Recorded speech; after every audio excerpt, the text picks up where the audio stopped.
ମୁଁ ଆଜି ଆପଣମାନଙ୍କୁ ଏମିତି ଏକ ଭଏସ୍ ଚେଞ୍ଜ ବିଷୟରେ କହିବି ଯେଉଁ ଭଏସ୍ ଚେଞ୍ଜ ବହୁତ କମ୍ ଲୋକ ଜାଣିଛନ୍ତି। ଆଉ ଏଇ ଭଏସ୍ ଚେଞ୍ଜ ବିଷୟରେ ଆପଣମାନେ ଜାଣିଗଲେ ଆପଣମାନେ ସମସ୍ତ ପରୀକ୍ଷାର ଚ୍ୟାଲେଞ୍ଜକୁ ଫେସ୍ କରିପାରିବେ।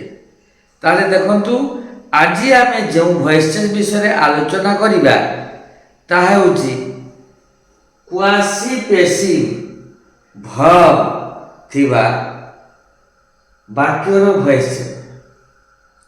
କ୍ୱାସିପେସିଭ୍ ଭର୍ବ, ତାହେଲେ କ୍ୱାସିପେସିଭ୍ ଭର୍ବ କାହାକୁ କହିବା ନା କ୍ୱାସିପେସିଭ୍ ଭର୍ବ ତାକୁ ହିଁ କହିବା ଯେଉଁ ଭର୍ବ ଟ୍ରାନ୍ଜିଟିଭ୍ ହିସାବରେ ବ୍ୟବହୃତ ହୋଇଛି।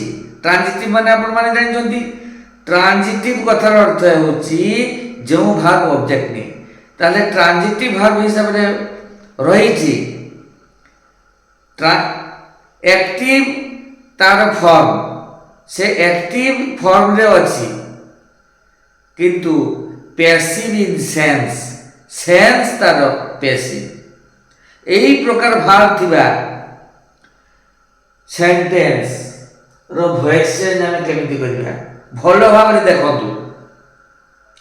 ତାହେଲେ ଆମକୁ ଗୋଟିଏ ସେଣ୍ଟେନ୍ସରେ ଯେଉଁ ଦିଆଯାଇଛି, ଦେଖନ୍ତୁ ଆମେ ଗୋଟେ କ୍ୱେଶ୍ଚନକୁ ନେଇ ଆଲୋଚନା କରିବା କେମିତି ଏଠାରେ କ୍ୱାସିପେସିଭ୍ ଅଛି ଏବଂ ତାହା ଆକ୍ଟିଭରେ ଅଛି, ତାକୁ ତାର ପେସିଭ୍ କେମିତି କରିବା। ଦେଖନ୍ତୁ, এই যে বাক্য হনি টেস্ট সুইট, এই বাক্যরে হনি হচ্ছে সাবজেক্ট, টেস্ট হচ্ছে যে ভার্ব, এটা ক্ୱାସିପେସିଭ୍ ভার্ব আমি কହୁଛୁ। কারণ না দেখুন এটি যে সুইট আছে, এই যে সুইট ইয়ে তার অবজেক্ট নুহে। টেস্ট ভার্ব দেখন্তু অবজেক্ট নিয়ে নাহি, কিন্তু এটি অবজেক্ট থিবা ভଳି লাগুছি। তাহলে যদি এই ভଳି ଅଛି, এটি হচ্ছে যে ভার্ব দিয়া যাইছি, এটা ট্রানজিটিভ ভার্ব ভଳି অনুমান করা যাଉଛି, কিন্তু ট্রানজিটিভ নুহে। তাহলে এইভଳି ভার্বর আমি ভয়েস চেঞ্জ কেମିତି କରିବା না দেখন্তু হনি,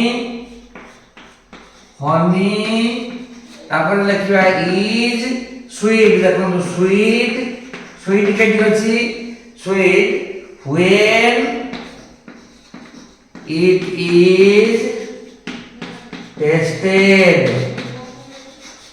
দেখন্তু এটি যেহেতু অবজেক্ট আমার নাহি, কিন্তু এটি অবজেক্ট থিবা ভଳି লাগুছি, এইভଳି সেন্টেন্সর এইভଳି আমি ভয়েস চেঞ্জ করিথাও।